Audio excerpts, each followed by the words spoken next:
The Detroit Pistons suffer a pretty tough loss here to the Los Angeles Clippers. James Harden drops 50 on them, channels 2016 Harden, sends the Pistons home with a loss. We'll talk about this game and why they lost this game, how they lost this game in today's episode, Locked On Pistons Podcast. Let's go.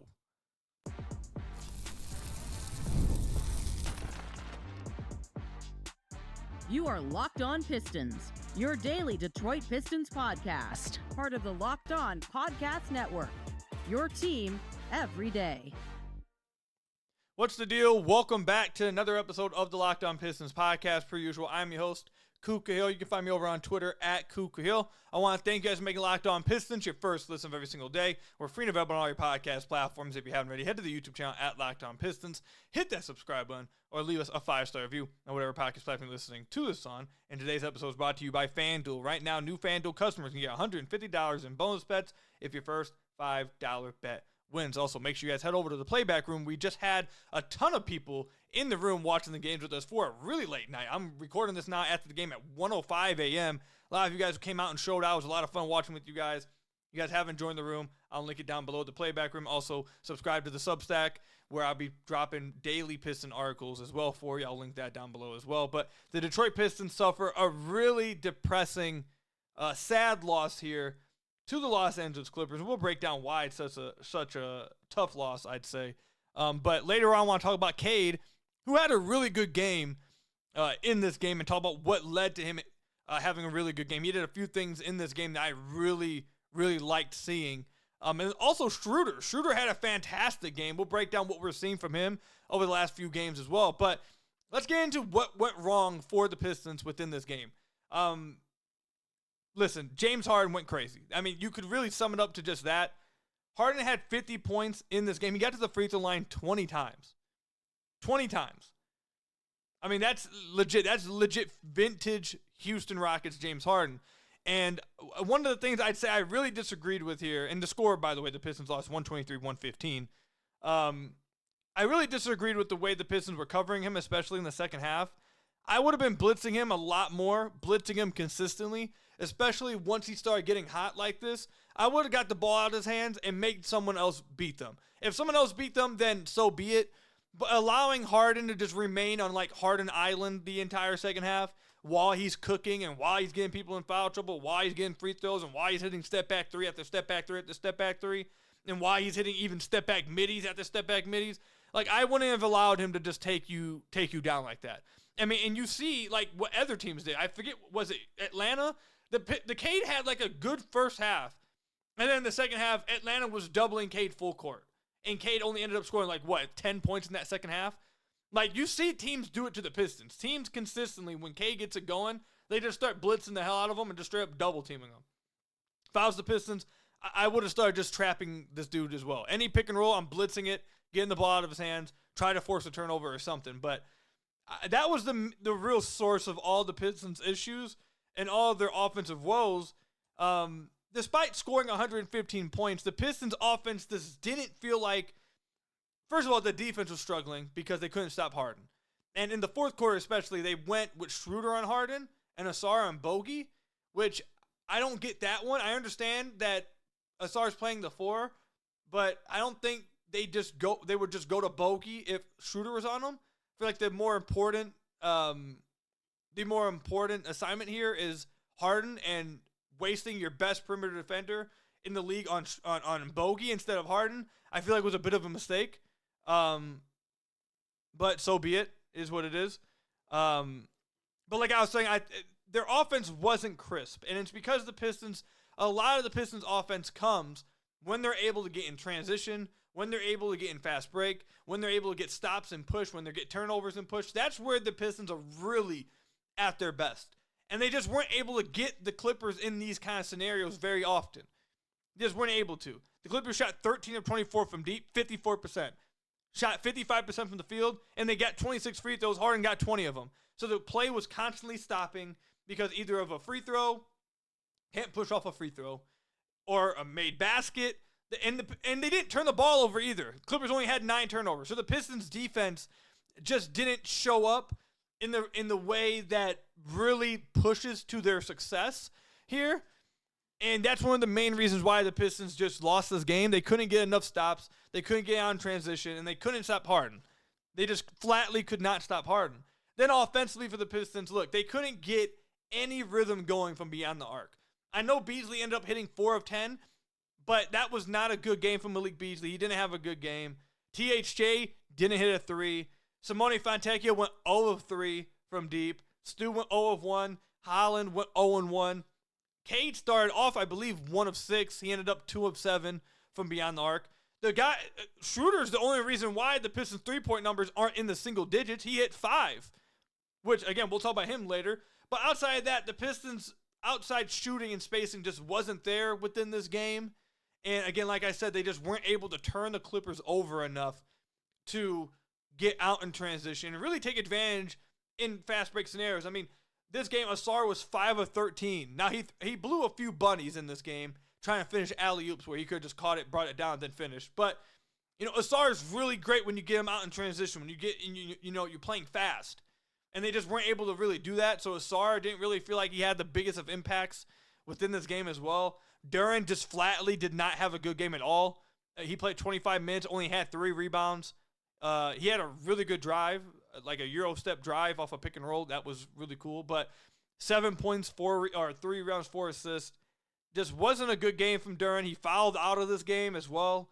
So outside of Cade and Schroder, and I would say Stu as well, the rest of the team just didn't have good games. And it's disappointing that they weren't able to get this one out because Cade was so exceptional within this game and Schroder was so good off the bench. And on top of it, the Clippers didn't have Kawhi. They didn't have Kawhi. They didn't have Norman Powell. And the Pistons were still not able to pull this one out. That's a disappointing one. It's a disappointing one. And what makes it even more disappointing is if you go over and look at the standings, and I know a lot of fans have already pointed this out, the 4 through 6, the Bucks, Pacers, and Pistons, this is a dogfight. Like, the Pistons I don't want to say they still are a really good team and still are on, like, I guess you would call a good streak right now. But, like, during this entire streak where the Pistons have, like, flipped everything, the Pacers and Bucks haven't stopped winning either. Like, it's not like the Bucks and the Pacers are losing and the Pistons are able to just leapfrog them. They've been winning consistently, so the Pistons just haven't been able to leapfrog them. Because even though the Pistons are winning, Pacers and Bucks are winning. And, of course, in this game, the Pistons lose, and then later on or earlier that night, the Bucks obliterated the Mavericks. So now the Bucks jump to a game and a half on the Pistons. They jump to 4th. Now the Pacers are on a full game over the Pistons. Those are the kind of games you really would like. Now, like I mentioned, on the road trip before this game, I said going 2-2 on this road trip would be fine. That would be, you would say, okay, we escaped this road trip. It is what it is. They can still do that. They got Portland next. You would expect them to be able to beat Portland. Then they got Golden State, who's playing pretty damn well. They're hitting on all cylinders right now with Jimmy Butler. So that's going to be a tough one. But if you leave this road trip going 2 of 2 or 2-2, that's fine. Because then you got back-to-back games against the it's a really bad team. Who is it? Why am I forgetting? Let me pull up the standings or the Pistons' future schedule. Why is it not giving me the Pistons schedule? I'm forgetting who they got back-to-back games against. It's against a really bad team. Okay, I can't continue on. I got to figure out who this is because now it's going to bother me. If my Google Chrome would just hurry up. Or they got Golden State next, then they got Portland. And then after Portland, okay, this thing's just going to take forever. Just trust me, they're playing a really bad team back-to-back at home. So I forget who it is, but Google Chrome is completely crapping itself right now, and it's really screwing me over. The Wizards. Thank you. You're finally loaded. The Wizards. So if you could just escape this road trip 2-2, my goodness, that just was like a minute long of trying to figure out my Chrome. But if they just leave this road trip 2-2, and they're able to get home and beat the Wizards, you're feeling good. But this was a disappointing one to drop. Winnable game. For sure a winnable game. They had to lead in the 4th. It was a very close game in the 4th, but Harden just closed them out. And Pistons just couldn't adjust and couldn't get them slowed down and couldn't get out in transition. It is what it is. So, tough loss. The Pistons dropped to 35-28 now. It is what it is. It is what it is. They're back on the 8th against, like I said, they're back on the 8th against the Golden State Warriors in Golden State, and then the back end of that back-to-back on Sunday against Portland. So road trip ends there, but tough loss, man. Really tough loss. It was fun watching. I'm not going to lie. If you put the Pistons aside, Harden was cooking. I mean, it was, for those who grew up on Harden, it was cool to see him like have a flashback moment, but obviously against your team, it's not always fun to see. But it was a fun game. I enjoyed watching it, but Pistons got to pull this one out. They got to pull this one out and win the game. But let me know in the comment section down below or over on Twitter at Khahil how you guys feel about this game. Why did the Pistons drop this game? What could they have done differently? And did you get any enjoyment for people who are around my age and kind of grew up on Harden? Did you get any enjoyment, at least a little bit, out of seeing Harden being able to channel it back a little bit? Let me know.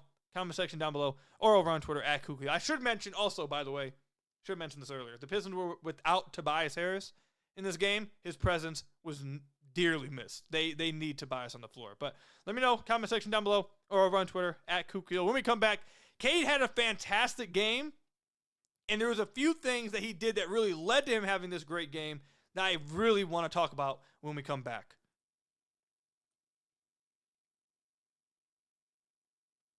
This episode is sponsored by BetterHelp. Who's in your support system? We all need people to lean on, whether it's friends, family, mentors, or professionals. Even the strongest leaders and athletes we know that are asking for help that makes them feel better. Therapy is one of the best ways to build a strong support system. It's not just for tough times. It helps with setting boundaries, developing coping skills, and becoming the best version of yourself. I've seen firsthand how valuable it is to have a support system that keeps you grounded and motivated. Therapy isn't just about crisis moments. It's a tool for self-improvement, stress management, and navigating life's challenges. BetterHelp is fully online and making it easier than ever to connect with licensed therapists from anywhere. With over 30,000 professionals available, you can find the right fit and switch anytime for no additional cost. Build your support system with BetterHelp. Visit BetterHelp.com/LockedOnNBA today to get 10% off your first month. That's BetterHelp, HELP.com/LockedOnNBA to get 10% off your first month with BetterHelp.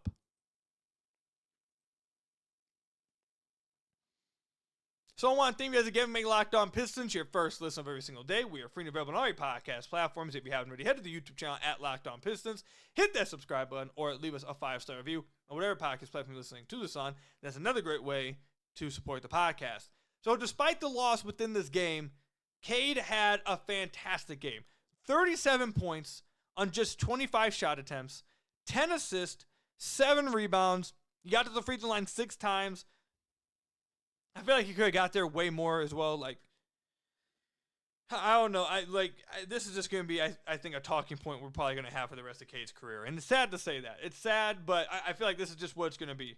I feel like every single game, we're going to walk away saying Cade didn't get the calls he should have. There were multiple drives within this game that Cade just did, I thought was very clear fouls, and he didn't get. There was one in the third quarter that every other player in the NBA gets except Cade, where you drive, you're driving on a defender, you beat them to the spot, but they try to shuffle, they shuffle late, and you give you that little bump, and then the offensive player whips his head back once they get that bump from knocking them off their drive. I mean, that's a foul instantly, like almost every time for any other star that I watch in the NBA. Cade does it like 5 times a game. He never gets it. Like, they never blow that foul. I'm assuming it's because they think, oh, he can just play through it. Like, it didn't stop him completely. He can still play through it. But you don't do that for anyone else.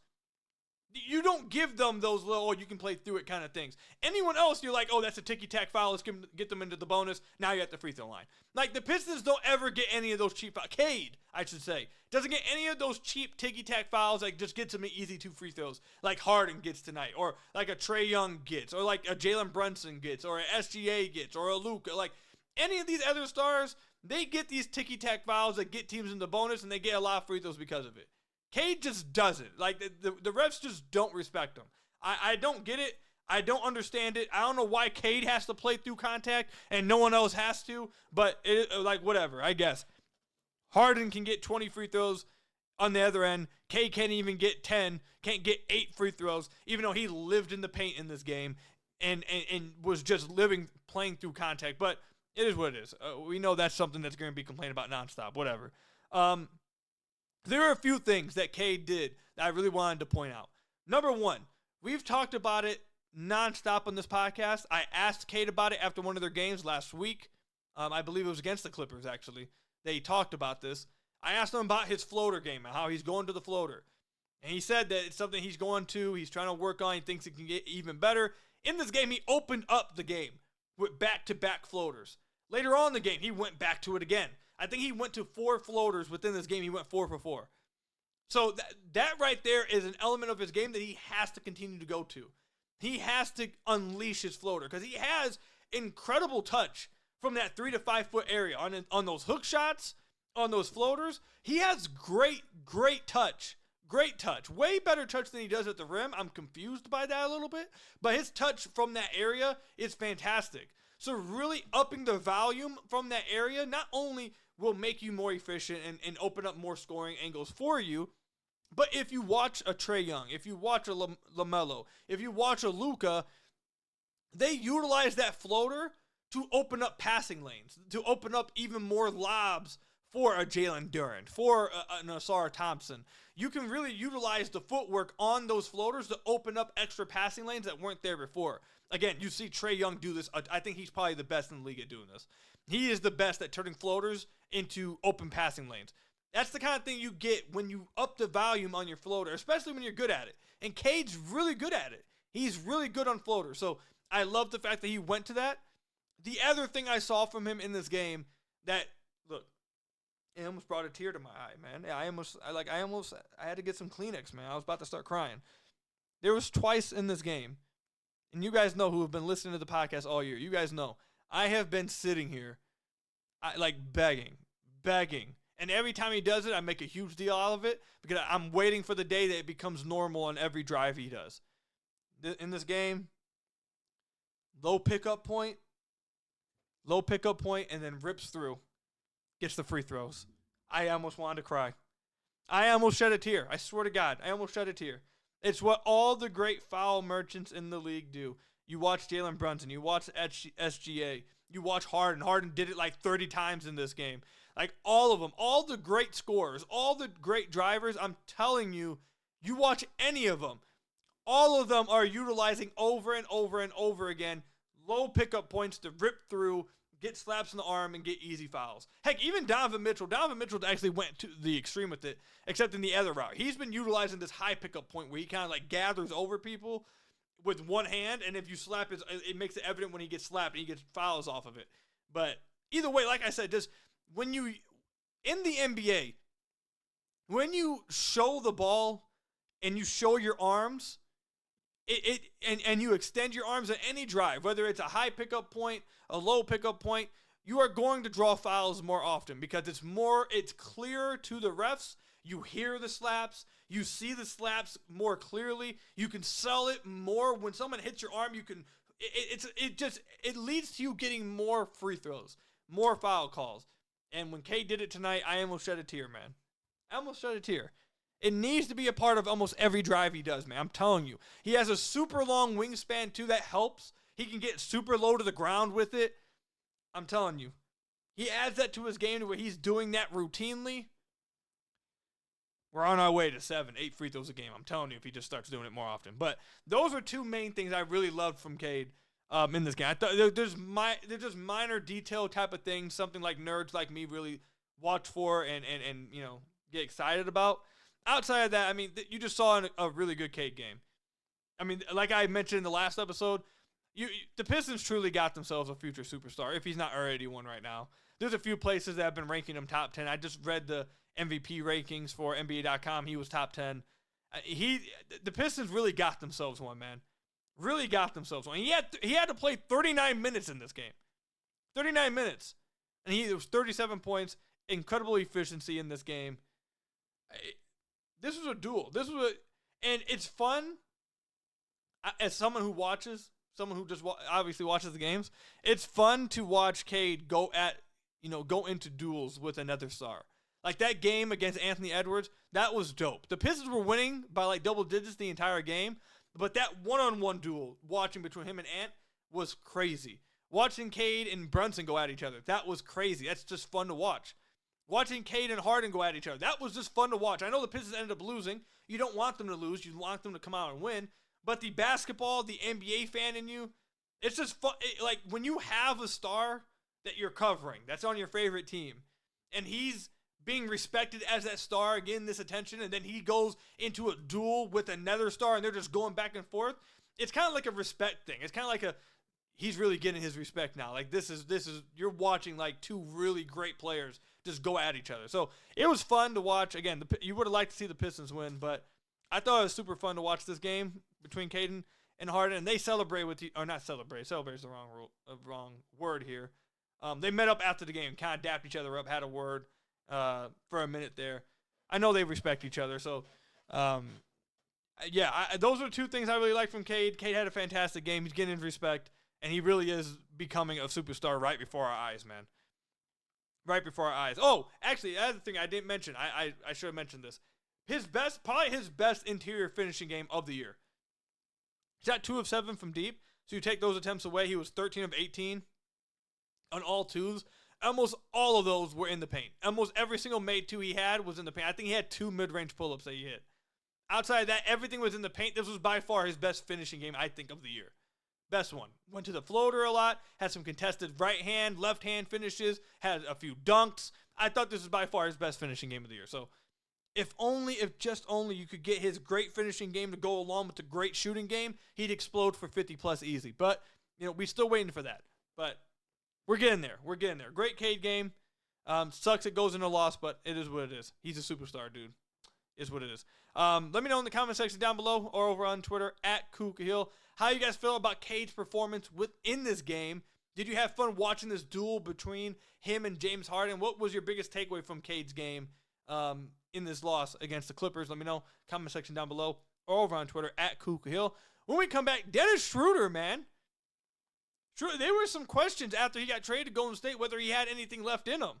In the first few games in Detroit before the All-Star break was not looking like it wasn't great stuff. But Schroder, man, he's starting to look pretty good, man. He's starting to look pretty good.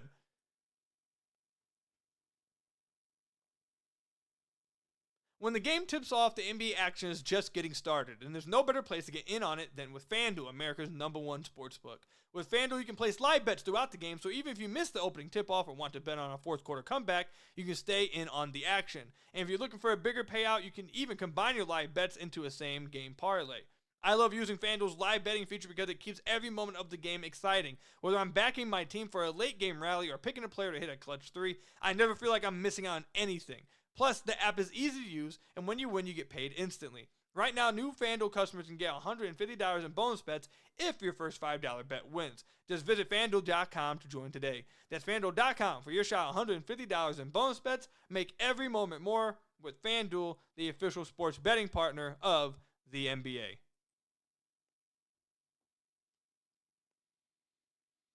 So I want to thank you guys again for making Locked On Pistons your first listen of every single day. We are free and available on all your podcast platforms. If you haven't already, head to the YouTube channel at Locked On Pistons. Hit that subscribe button or leave us a 5-star review on whatever podcast platform you're listening to this on. That's another great way to support the podcast. Make sure you guys are checking out the Substack. I'll link it down below for you guys. Also, if you guys want to watch Piston games with myself and the rest of the Pistons fan base, we had like 90 people in the room watching it all together on a late night game too.